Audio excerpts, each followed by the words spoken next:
if I'm being honest with myself, I think we're ahead of where I thought we could go. We're not really building a model anymore. I think we're really building a system at this point. What might be happening instead is kind of a shift in paradigm where before we were kind of scaling in the data unlimited regime, and we're kind of shifting more to a data limited regime, which actually changes a lot of the research and how we think about problems. I don't really see an end in sight for that kind of line of work to continue giving us progress. Hi, I'm Matt Turck. Welcome to the Matt Podcast. My guest today is Sebastian Borgeaud, pre-training lead on Gemini 3 at Google DeepMind. Sebastian is one of the top AI researchers in the world and a member of the Metis list. And this is a particularly special episode because it's his first podcast ever. We talked about how Gemini 3 is built under the hood, the shift from an infinite data world to a data limited regime, how research teams at DeepMind are organized, and what's next for AI. Please enjoy this great conversation with Sebastian.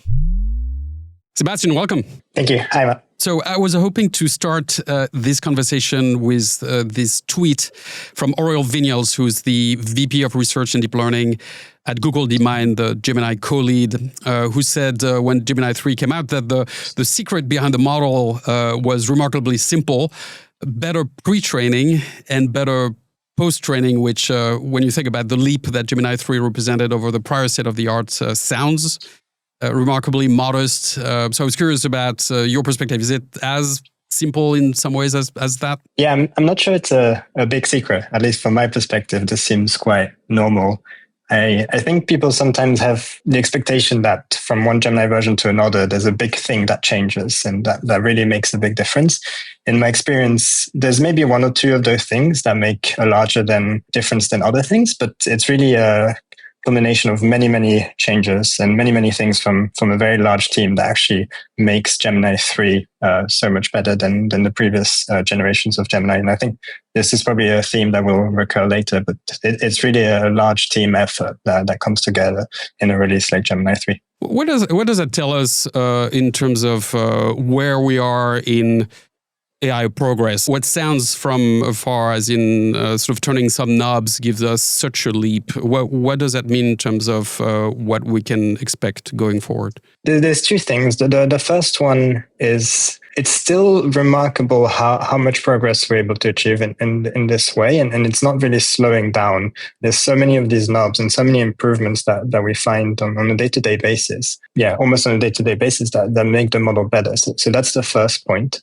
The second point is we're not really building a model anymore. I think we're really building a system at this point. People have sometimes this view that we're just training a neural network architecture and that's it. But it's really the entire system around the network as well that we're building collectively. And so that's the second part. The big question on everybody's mind is what does that mean in terms of actual progress towards intelligence? And we don't need necessarily to go into the whole AGI thing because who knows what that means. But is the right way to think about this kind of model progress as an actual path towards intelligence versus trying to succeed on this benchmark or that other benchmark? What gives you confidence that the core model is getting smarter? The benchmarks definitely keep improving. And if you look at the prompts and how the benchmarks are set up, they are becoming increasingly difficult. And even for me, who has a background in computer science, some of the questions the model answers, it would take me a significant amount of time to answer. This is just one view. It's the benchmark view. And there's some amount of we evaluate those frequently, etc. We're being very careful about holding out the test set, but still there's some fears often of overfitting to those and just benchmarking is what people call this. But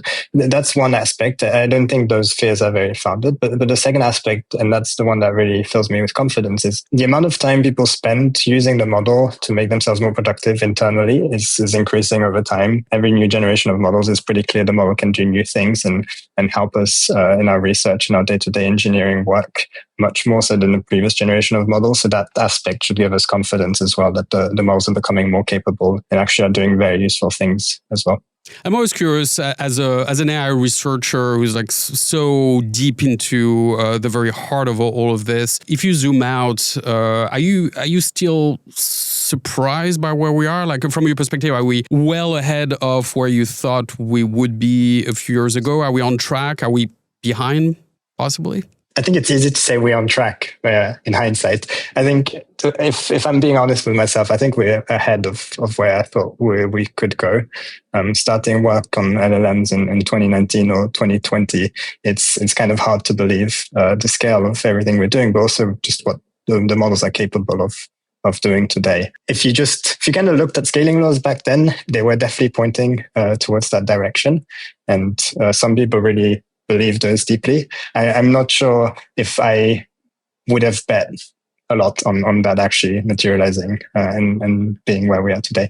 So one interesting question that follows from this is where does that take us? If we assume the same kind of progress we've seen in the last 5 years, I think, there's going to be very, very cool what's going to happen in the next few years as well. What do you think on that front? Does that mean AI comes up with novel scientific discovery? AI wins the Nobel Prize. Like, where do you think we are going in the short term, like sort of 2 to 3 years? I think, that's part of it. So on the science side, I think DeepMind historically has done a lot of work, and for sure there's a lot of work in that direction as well. I think we will be able to make some large scientific discoveries in the next few years. That's one side. I think on the other side is in my day-to-day work as well, both research and engineering. I'm very excited about how we can use those models to make more progress, but also to better understand the systems we're building and develop our own understanding and research further. Yeah, there's this big theme in the industry about automation of AI research and engineering, which, if you extrapolate it, leads into AI 2027 kind of scenarios where there's a discontinuity moment. Just at a very pragmatic level, what does that mean using AI for your own work today, and what do you think that's going to mean in a couple of years? I think it's not so much about automation, but more about making us go faster and spending more of our time in the research part that's slightly maybe higher level. A lot of the day-to-day work in research on language models is we're dealing with quite complex and large systems on the infrastructure level. So actually quite a bit of time is dedicated to running experiments, babysitting experiments, analyzing a lot of data, collecting results. And then the interesting part is forming hypotheses and designing new experiments.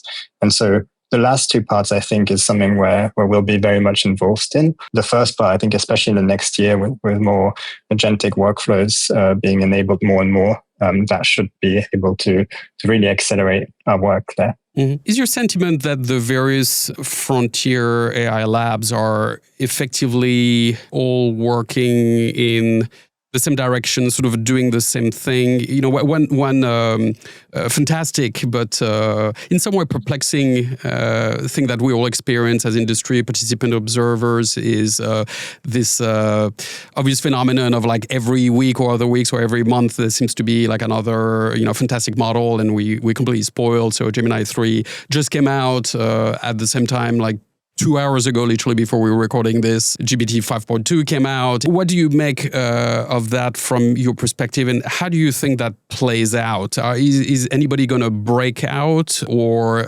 effectively the industry is going to continue with like the handful of top labs plus some neo labs that are appearing? For the first question, there's definitely similarities between what the different labs work on. I think the base technologies are kind of similar. I'd be surprised if we weren't all training transformer-like models, for example, in terms of the architecture side. But then there's definitely specialization, I think, happening on top of that, and different like maybe tree or branches in the tree of research that are being explored and exploited by the different companies. I think historically, for example, DeepMind has and still I think on the vision and multimodal side, we've been actually really, really strong, and that continues to be the case today, and shows in both how people use the model, but also in the benchmarks, of course. And then, the things like reasoning, etc. OpenAI came out with the first model, but we also had a strand of research on that. So there's similarities, but it's not exactly the same, I would say. For the second question, I don't know if I have a good answer. One thing that's clear is to make progress on a model like Gemini today, you do need a very large team and a lot of resources. Now, that doesn't necessarily mean that what we're doing today is optimal in any form, and some disruptive research could definitely come along and allow a smaller team to actually take over in some form. This is one of the reasons why I actually enjoy being at Google so much as well. Is Google has this history of doing more explorative research and has a really high breadth of that research, and that continues to be the case, mostly in parallel to Gemini, but we're definitely able to also utilize that and bring some of those advances into Gemini. Mm-hmm. Are there other groups, whether at DeepMind or elsewhere in the industry, that are working in semi-secret or complete secret in post-transformers architecture that and one day something will come out and we'll all be surprised? Is that are there groups like that in the industry? I believe so. There's groups doing research on the model architecture side for sure within Google and within DeepMind. Whether that research will pan out, it's hard to say, right? It is research, so very few research ideas work out. And so in the meantime, the core advantage that one company may have over the other is just the quality of people. In the case of Google, I guess the vertical integration, that tweet from Oriol that I was mentioning got retweeted, a quote tweeted by Demis Hassabis, and he was saying that the real secret was a combination of research and engineering and infra. So is that the secret sauce at Google, the fact that you guys do the whole stack? It definitely helps. I think it's an important part. Research versus engineering is also interesting. I think over time that boundary has blurred quite a lot because we're working on these very large systems now. Research really looks like engineering and vice versa. And I think that's a mindset that has really evolved over the last few years at DeepMind, especially where maybe there was a bit more of the traditional research mindset before. And now with Gemini, it's really more about research engineering. The infrastructure part is also very important. We are building these super complex systems. So having infrastructure that's reliable, that works, that's scalable is key in terms of not slowing the research engineering down. And Gemini 3 was trained on TPUs, right? Not on NVIDIA chips. So it's truly integrated. Okay. So I'd love to do a deep dive on Gemini 3. But before we do that, let's talk about you a little bit. So you're the pre-training lead on Gemini 3. What does that mean? And then let's go into your background in your story. I'm one of the Gemini pre-training leads. So what this entails, it's a mix of different things. So part of my job is actual research. So trying to make the models better. But these days it's less running experiments myself, but help design experiments and then review results with people on the team. So that's the first part. The second part, which is quite fun, is more of the coordination and integration. So it's a fairly large team at this point. It's a bit hard to quantify exactly, but maybe 150, 200 people that work on a day-to-day on the pre-training side between data, model, infrastructure, evals. And so coordinating the work of all of these people into something that we can build together is actually quite complicated and takes quite a bit of time, especially time to do well. To me, this is super important because actually being able to get progress out of everyone is really what makes us make the most progress rather than enabling maybe one or two or a small group of 10 people to run ahead of everyone else. That might work for a short period of time, but over longer periods of time, what's really been successful for us is being able to integrate the work from many, many people. So in terms of your personal background, I'm always curious, where did you grow up? What kind of kid and teenager were you? Always trying to reverse engineer those top AI researchers. Where do they come from, and how did they become, or how did you become to be who you are? I grew up a bit all over the place in Europe. I moved around quite a bit. So I was actually born in the Netherlands, and I moved when I was 7 to Switzerland. So my dad is from Switzerland and my mom is from Germany. So I did most of my school and the beginning of my high school in Switzerland, mostly in French and also in German in parts. And then at age 15, I think I moved to Italy, where I finished my high school till around when I was 19. And at that point, I was going to go to the ETH in Zurich to do my studies, but I think just by random events, one morning I just looked up the top universities in some kind of ranking, and I saw Cambridge was at the top, so I thought I'll just apply. Why not? And yeah, a few months later, I got the acceptance letter. So I decided to move to Cambridge, where I did my undergrad and master's in the computer lab. Yeah. And you were growing up, you were just super kind of like math strong, kind of kid, computer science kind of kid. My dad has a technical background. So I remember when I was 10 or 11, starting to program a bit with him and learning. And I kind of always liked that. And then I always had this like easiness in math and science at school. I remember never having to really study for math exams, but always doing quite well. That definitely changed at university. But that was my high school experience. Great. And what was your path from school into where you are today? Yeah, so there's a bit of a lucky moment, I would say. One of the lecturers we had in my master's was someone who was also a researcher at DeepMind. And I just remember at the end of the last lecture, I was packing my stuff and I was like, you know what, I'll just ask him for referral. What's the risk, right? You might just say no, but whatever. And so I actually took the courage and I went up to him and asked if he would give me a referral. And sure enough, he was like, sure, send me your CV and I'll see what I can do. And that's kind of how I got my interview at DeepMind. This was in 2018.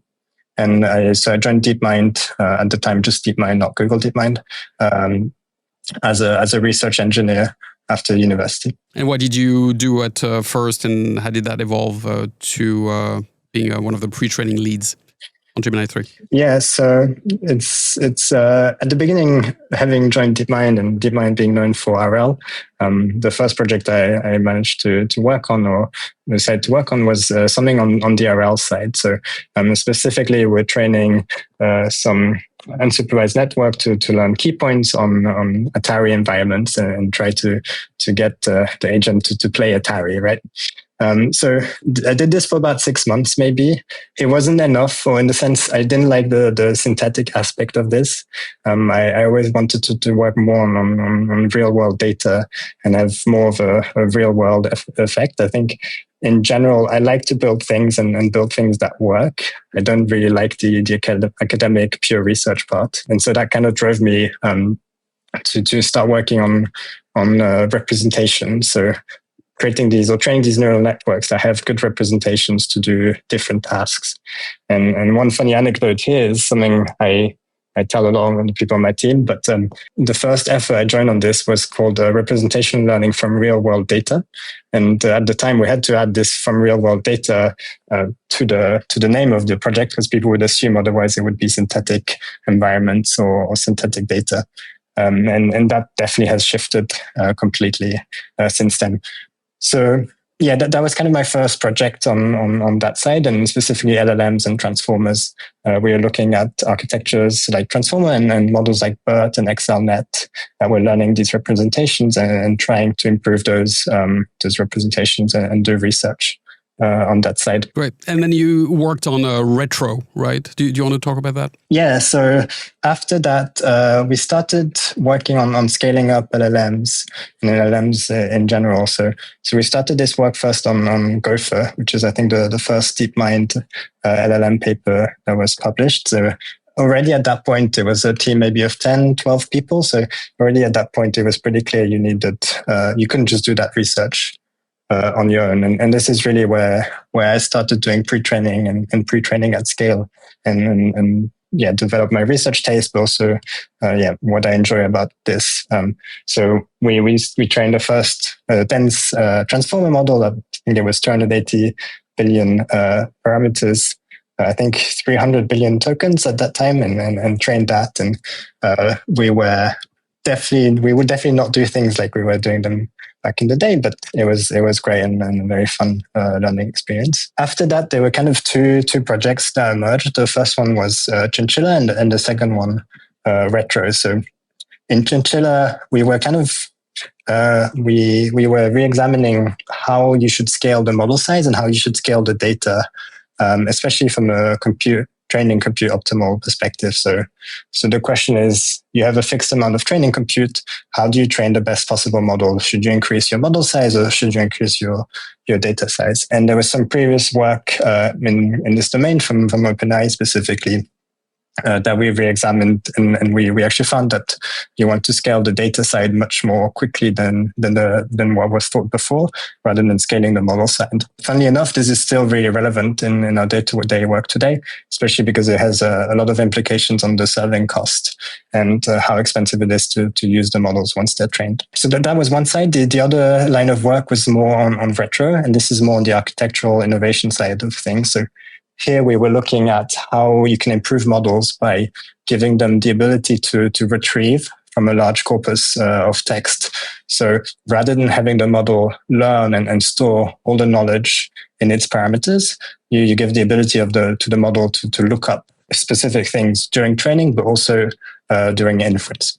You used the word research taste, which I think is super interesting. What does that mean? How would you define that, and how important is that for a researcher? Yeah, it's very important these days, and it's quite hard to quantify. But the few things that matter is, the first one maybe is your research is not standalone. This is what I was mentioning before, but your research has to play well with everyone else's research and has to integrate, right? So let's say I have some improvement on the model, but it makes the model 5% harder to use for everyone else. This is probably not a good trade-off, right? Because you're going to slow down everyone else and their research, which would then cumulatively slow down the overall research progress. That's the first thing. The second thing is being allergic to complexity. But complexity is quite subjective, is in terms of what people are familiar, but still we have a certain, I think, budget of complexity we can use, and a certain amount of almost research risk we can accumulate before things go bad. And so being aware of that and managing that is very important. So oftentimes we don't necessarily want to use the best performance version of a research idea, but we'd rather trade off some of the performance for a slightly lower complexity version, because we think that will allow us to do more and more progress in the future. So these are kind of the main two things I think around research taste. That's fascinating. And then presumably a part of it has to do with having an intuitive sense for what may work and not work, right? Given there's only so much compute you can use. Is that fair? Yeah, definitely. That's also an important part. I think some people have that much more than others, and a lot of experience really helps. But for sure, we are bottlenecked on the research side by compute. If we had a lot more compute, I think we'd make a lot more progress. A lot quicker. And so you have to guess to some extent what the right first, which part of the tree of research tree you want to explore. And then within that, what are the right experiments? But then also knowing research most research ideas fail, right? And so you need to figure out at what point have I done enough in this direction to know to move on to something else, or should I keep pushing? And then the other interesting thing is, especially in deep learning, a negative results doesn't mean something doesn't work. It means you haven't made it work yet often. And so being aware of that as well is quite tricky. Since we're on this topic of research and how to organize research team to be successful, let's double click on some of this. So you mentioned trade-offs. Presumably one kind of trade-off is short-term versus long-term. How does that work? How do you all think about that? This is part of what I spend a lot of time thinking about as well. There's always critical path things to be done, or this part of the model needs improving, or we know this part of the model is suboptimal. So we invest quite a lot in just fixing those immediate things. There's a few reasons for that. The first one is we know this will make the model better, so it's a fairly safe bet. But also we know that things that don't look quite good or quite perfect often tend to have issues later, either when you scale up or when the model just becomes more and more powerful.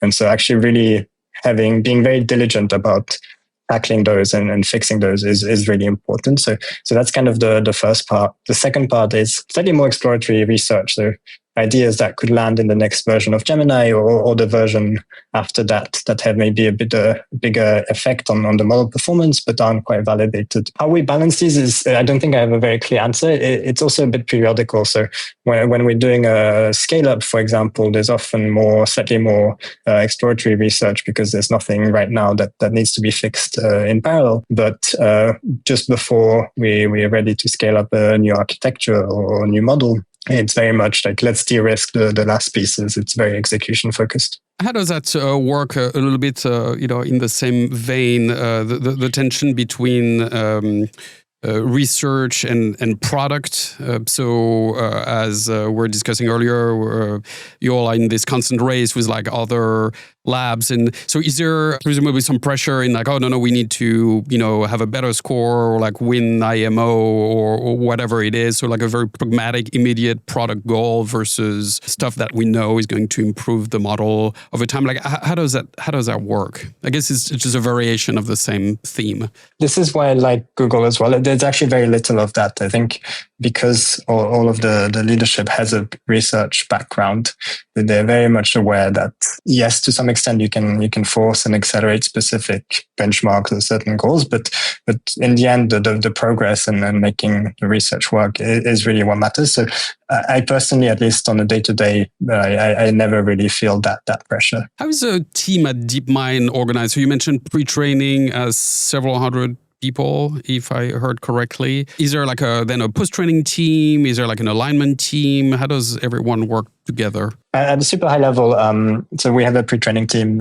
post-training team. On the pre-training side, we have people working on the model, on the data, the infrastructure, evals as well, very important. I think people often underestimate the importance on evals research, and it's actually quite hard to do this well. And then yes, there's a post-training team, and of course there's a large team working on infrastructure and serving as well. All right, thank you for that. Let's switch tacks a little bit, and as promised, let's go fairly deep into Gemini 3. If you will. So Gemini 3 under the hood, the architecture, deep think, the pre-training, data scaling, all those good things. So starting at a high level on the architecture. So Gemini 3, which as a devoted user feels very different from 2.5. Was there a big architectural decision that explains the difference? And then how would you describe that architecture? At a high level, I don't think the architecture has changed that much compared to the previous one. It's more of what I was saying before, where a few different things come together to together give a large improvement. At the high level, though, it's a mixture of expert architecture, transformer based. So from that perspective, if you squint enough, you will recognize a lot of the original transformer paper pieces in that. Yep. Can you describe for people to make this educational what an MOE architecture is? At a high level, the transformer kind of has two blocks. So there's an attention block, which is responsible for mixing the information across time, so across different tokens. And then there's the feed forward block, which is more about giving the memory, but also the compute power for the model to make these inferences. And those operate on a single token at the time. So they operate in parallel. So in the original transformer architecture, this is just a single hidden layer neural network. So it's a dense computation where the input gets linearly transformed into a hidden dimension. You apply some activation function, and that one gets linearly transformed again into the output of the dense block. So that's the original paper. And then there's a lot of work before transformers as well on mixture on experts. And here the idea is you kind of decouple the amount of compute you use with how large the parameter is to use that. And so you dynamically route effectively to which expert you want the computational power to be used on, rather than having that coupled. Gemini is natively multimodal. In practical terms, what does that actually mean for the model to think about text, images, or videos? Yeah, what this means is that there's no specific model trained to handle images, and a different model trained to handle audio, a different model trained to handle text. It's the same model, the same neural network that processes all these different modalities together. Presumably there is a cost aspect to this. Does being natively multimodal mean you're more expensive from a token perspective? Yeah, this is a really good question. There's kind of two costs to this. I would say that the benefits largely outweigh the cost here, and this is why we train these models. But the first cost is maybe less obvious to people, but it's this complexity cost and this research bit I was talking about. because you're doing a lot of more things, and especially different modalities interact in some ways, this can interact with different parts of the research and has a complexity cost. So we have to spend time thinking about these things. The second cost is, yes, images are often larger in terms of input size than pure text. And so the actual computational cost is, if you do it naively, is higher. But of course, then there's interesting research to be done on how you make these things efficient. All right, let's talk about pre-training, since it's the area that you cover in particular. So starting with the high-level question, we mentioned, of course, the term scaling laws towards the beginning of this conversation, and we talked about Chinchilla a few minutes ago as well. In 2025, there was like this much discussed theme of like the death of scaling laws, particularly for pre-training. Is Gemini 3 the answer that shows that all of this is not true, and that indeed the scaling laws are continuing? Yeah, the discussions there to me were always slightly strange because my experience didn't match those. I think what we've seen is scale is a very important aspect in pre-training specifically, and how we make models better. I think what's been the case though is that people overvalued that aspect. So it is a very important aspect, but it's not the only aspect. So scale will help to make your model better. And what's nice about scale, it does so fairly predictably. And that's kind of what the scaling laws tell us is, as you scale the model, how much better will the model actually be? But this is only one part. The other parts are architecture and data innovation. These also play a really, really important part in the performance of pre-training, and probably even more so than pure scale these days. But scaling is still an important factor as well. Right, and we're talking about pre-training specifically, right? Because this year we seem to have scaled RL in post-training and scaled the test time compute, and all the things. But like for pre-training, using not only scaling laws, not slowing down, but like you see some acceleration. Is that do I understand this correctly? Due to data and different architectures? I think the way to put this is these all compound. So scale is one axis, but this model and data also will make the actual performance better. And yes, sometimes it's the innovation part outweighs the benefits of scaling more, and sometimes just raw scaling is the right answer to make the model better. So that's on the pre-training side, and yes, on the RL and RL scaling side, I think we're seeing a lot of the same things we're seeing in pre-training, or we saw in pre-training. What's interesting here is because we have the experience of pre-training, as a lot of the lessons apply, and we can reapply some of that knowledge to RL scaling as well. Speaking of data, so what is the pre-training data mix on Gemini 3? I think you guys had a model card out for a bit that talked about some of this. So what went into it? Yeah, it's a mix of different things. So the data is multimodal from the ground up. And yeah, there's many different sources that go into this. Another classic question in this whole discussion is, are we about to run out of data? So there's always do we have not enough compute? And the other question is, do we not have enough data? Clearly, there's been a rise in the usage of synthetic data this year. In your day-to-day work, or perhaps in general, where do you think synthetic data helps and where does it not help? Yeah, so synthetic data is interesting. You have to be very careful in how you use it, because it's quite easy to use it in the wrong way. And what's often the case as well with synthetic data is you use a strong model to generate the synthetic data, and then you run smaller scale ablations to validate the effect of the synthetic data. But one of the really interesting questions is, can you actually generate synthetic data to make a model that's you want to train in the future, which will actually be better than the model that generated the synthetic data in the first place? Can you actually make that one better as well? And so we spent a lot of time thinking about this and doing research in this direction. The other part of your question, are we running out of data? I don't think so. So there's more. We're definitely working on that as well. But more than that, I think what might be happening instead is kind of a shift in paradigm, where before we were kind of scaling in the data unlimited regime, where data would scale as much as you would like. And we're kind of shifting more to a data limited regime, which actually changes a lot of the research and how we think about problems. But one good analogy of this is before LLMs, a lot of people were working on ImageNet and other benchmarks.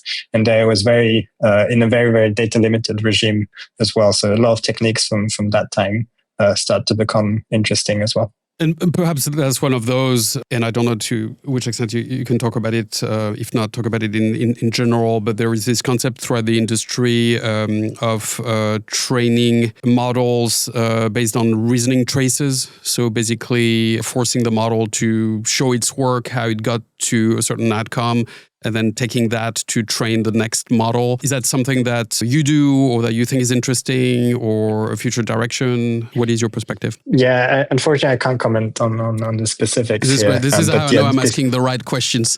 But maybe in general, is that something that general, people in the industry do? I believe so. And this is also falls into the previous question around synthetic data you were asking, and kind of our approach to that is similar. And perhaps with that, taking this into a futuristic conversation, but like another big question and theme seems to be indeed how can models learn from less data, which I think what you were alluding to, talking about a data limited regime. Again, whether at DeepMind or in general, are you seeing interesting approaches to use the famous analogy a model can learn like a child does? Just to maybe clarify what I said earlier, in the data limited regime, I didn't necessarily mean with less data, but rather with a finite amount of data. So the paradigm shift is more from like we have infinite data to we have a finite amount of data. The second point is, in some sense, model architecture research is exactly what you mentioned.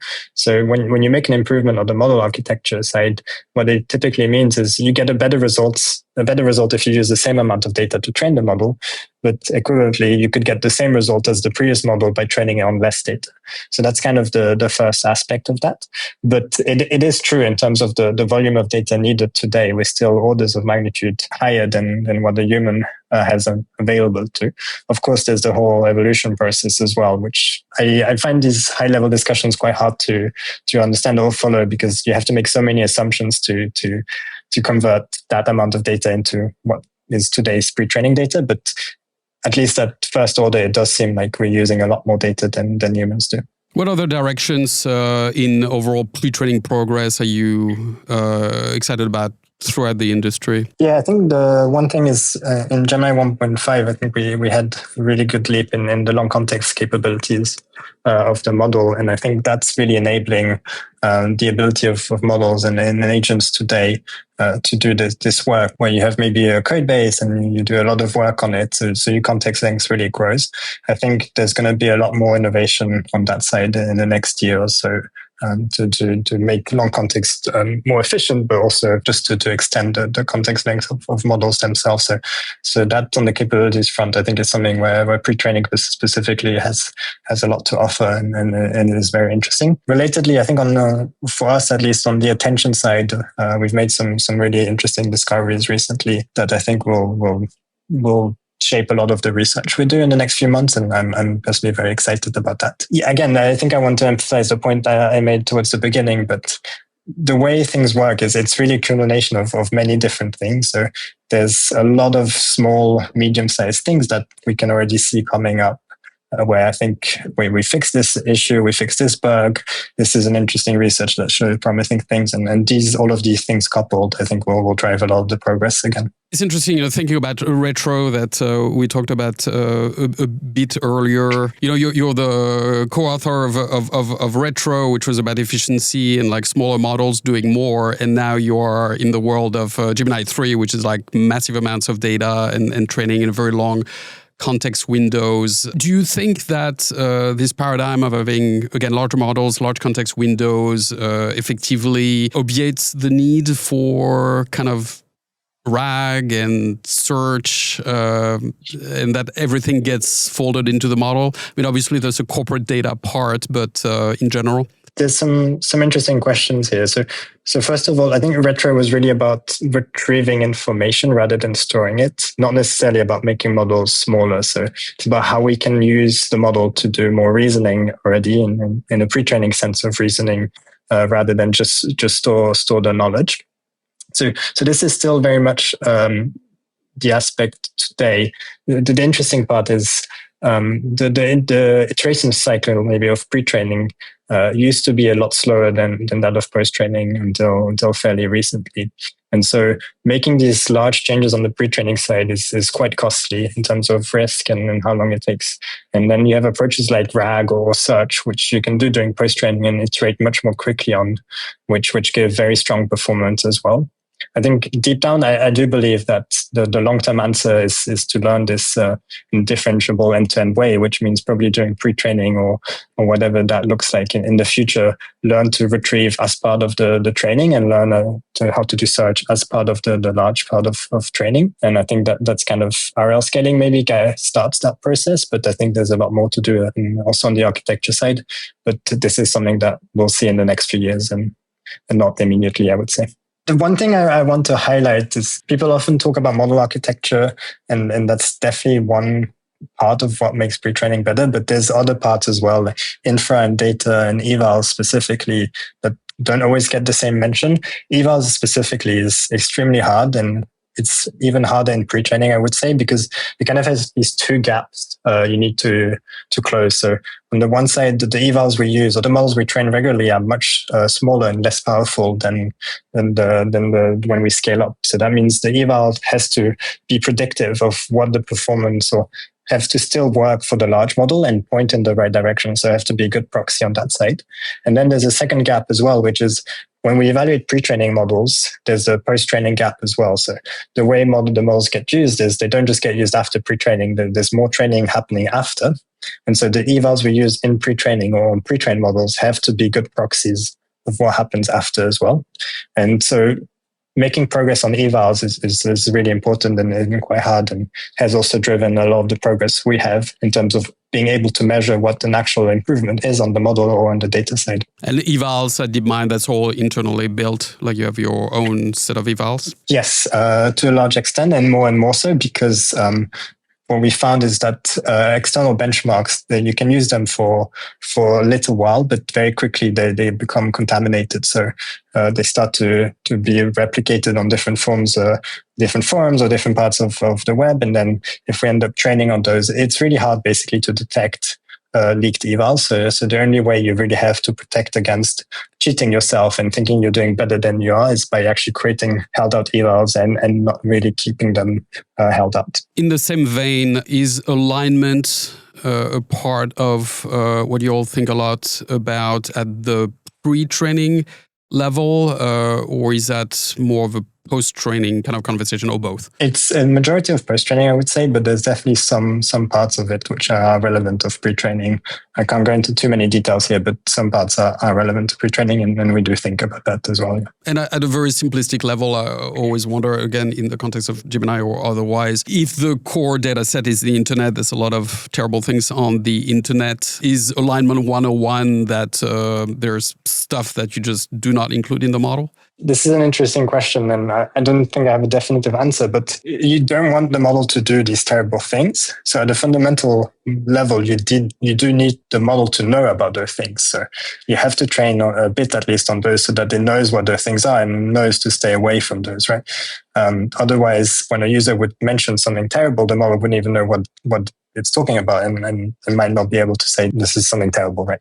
Let's talk about DeepThink, like the thinking model that was released a few days after Gemini 3. So first of all, is that a different model or is that part of the same model? How should one think about it? I'm not allowed to. I can't comment too much on the specifics. All right. Again, so sorry. What happens when the model thinks and you wait for 10 seconds or 20 seconds or whatever time? What happens behind the scenes?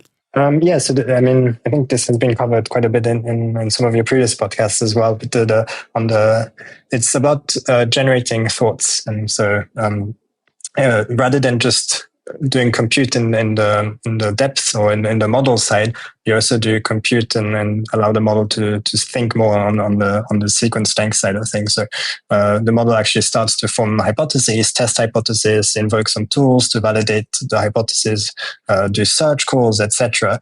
And then at the end, be able to view the thought process to provide a definite answer to the user. Like the industry has normalized around that paradigm of chain of thought. That's Can you talk a little bit about the agentic part of this and Google anti-gravity? What do you find interesting about it? What should people know about it? Yeah, this is, I guess, what I was mentioning before around my own work, especially. I think that's interesting. A lot of the work we do on a day-to-day basis is more execution-based. Babysitting experiments, etc. And I think this is where I at least see the most impact from those. Bringing it back to the topics of pre-training, I think the perception and vision side is very important for this, because now you're asking models to interact with computer screens. So being able to do screen understanding really, really well is critical. And so that's an important part on the pre-training side, at least. And in anti-gravity, there's a whole vibe coding aspect, truly vibes in that, like, you don't even really see what happens when you ask. Is vibes, same question, is that a pre-training thing? Is that just a post-training thing? How do you build vibes into a model? Yeah, this is interesting. I think you can probably ask 5 different researchers and you'll get 5 different answers. There's also this notion of large model feel. People call this, especially I think GPT 4.5 historically had some of this, presumably where larger models maybe feel differently. I wouldn't actually I wouldn't put it in these terms specifically, but I think vibes comes down to this, and actually pre-training probably plays a larger role today in some of that, in how the model feels and in generally than post-training. I think this is in general for vibe coding specifically. I think that's maybe more of an RL scaling and post-training thing where you can actually get quite a lot of data and train the model to do that really well. So zooming out a little bit, maybe for the last part of this conversation, I'm curious about where things are going in general.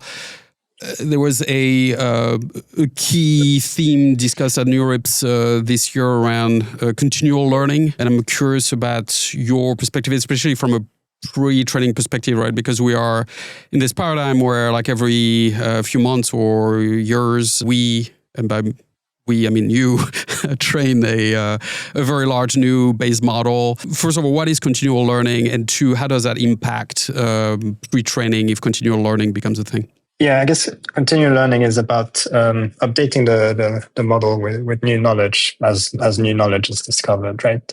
Let's say a new scientific breakthrough is made tomorrow. The base model we trained yesterday wouldn't actually know about it in its pre-training. First, I think a lot of progress has been made on this front since in the last few years. I think this is mostly around post-training, around search. Use search tools and make search calls, then they would have access to that new information. In some sense, this is also what Retro that we talked about was doing by retrieving data and then trying to externalize the knowledge corpus with the reasoning part. So that's the first part. I think the second part is on the pre-training side specifically is what I was mentioning around long context as well. And one way of doing this is if you can keep expanding the context of the user, the model keeps getting more and more information in that context. And so you kind of have this continual learning aspect part of that. But then, of course, there's a more of a paradigm shift. Maybe this is what people discuss is, can you change the training algorithm such that you can continuously train them on a stream of data coming from the world, basically. Beyond the continual learning, what do you think is hot / interesting or intriguing in current research today? Yeah, there's a lot of small things right now that accumulate. So that's kind of the first thought that comes to my mind, and that historically has really driven progress. So I wouldn't just bet against that continuing to drive progress. The things I mentioned before around the long context architecture and long context research is one aspect. I think on the attention mechanism as well on the pre-training side, and then this paradigm shift from infinite data to the limited data. or finite data regime is something as well, I think, where a lot of things will change, and there's a lot of interesting research. That's kind of on the pre-training alone side. The other side, which is quite interesting today, is these models the amount of people using these models is growing quite rapidly. And so more and more what we have to think about on the pre-training side as well is how expensive is the model to use, to serve, and then have really deployed at a large scale. And what things on the pre-training side specifically can we do to make this model have better quality and maybe be cheaper to serve and consume fewer resources during inference. For any student or PhD student listening to this, if they want to become you in a few years, what problems do you think they should think about or focus on that's not, like a year or two out, but like more interesting sort of a few years out? One thing that's becoming increasingly important is being able to do research, but being aware of the system side of things. So we're building these fairly complicated systems now. So being able to understand how the stack works all the way down from TPUs to research is kind of a superpower, because then you're able to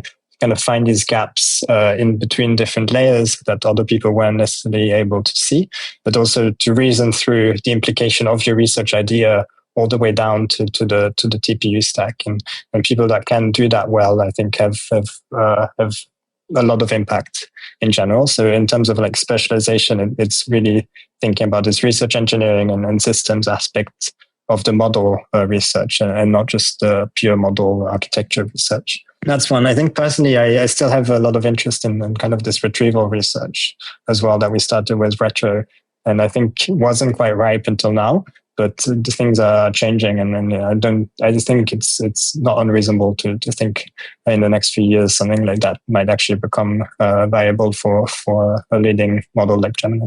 And why was it not ripe, and why made that change? I think that's around the complexity side of things I was mentioning, and also the fact that for the capabilities it brings, you can iterate much more quickly in post-training. So what I was saying with search and post-training data, you can give very similar capabilities to the model in a much simpler way.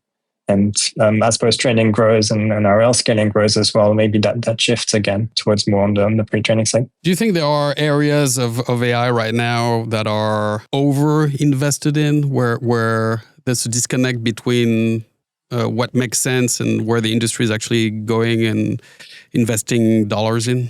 I think it's got a lot better. I think maybe 2 years ago, what I was seeing is people were still trying to very much create specialized models to solve tasks that were maybe within half a year or a year of reach of generalist models. And I think people have caught up to that much more, and now kind of believe that for generalist tasks or tasks which don't require extreme specialized models, trying to use a generalist model and maybe not the current version, but the next version might be able to do that.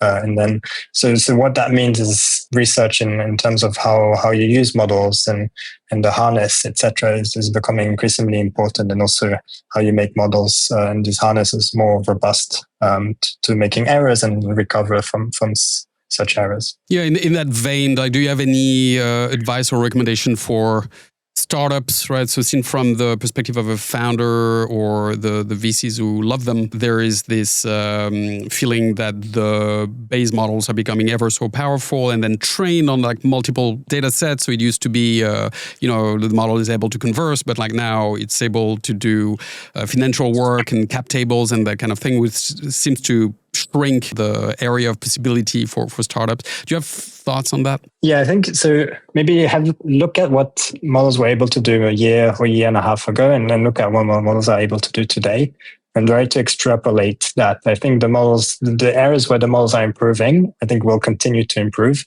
And then there's maybe some areas where there's not been that much progress, and that might be more interesting areas to do research. I don't really have a specific example in mind right now, but that would be the general advice. What are you excited about for the next sort of like year or two in terms of like your personal sort of journey? What I like very much about my day-to-day is working with many people and being able to learn from a lot of researchers. So that's what drives me to a large extent. Every day I come to work and I talk to really, really brilliant people, and they teach me things that I didn't know before. And so that's I really like that part of my job. What I was saying multiple times at this point, but there are just so many different things that will compound and different things where there's headroom to improve. I'm really, really curious because I right now I don't really see an end in sight for that kind of line of work to continue giving us progress. So actually being able to see this through and see how far this can take us is really interesting. But at least for the next year or so, I don't see this slowing down in any way. Great. Well, that feels like a wonderful place to leave it. Sebastian, thank you so much for being on the pod. Really appreciate it. That was fantastic. Thank you. Thank you, Matt. Hi, it's Matt Turck again. Thanks for listening to this episode of the Mad Podcast. If you enjoyed it, we'd be very grateful if you would consider subscribing if you haven't already, or leaving a positive review or comment on whichever platform you're watching this or listening to this episode from. This really helps us build the podcast and get great guests. Thanks, and see you at the next episode.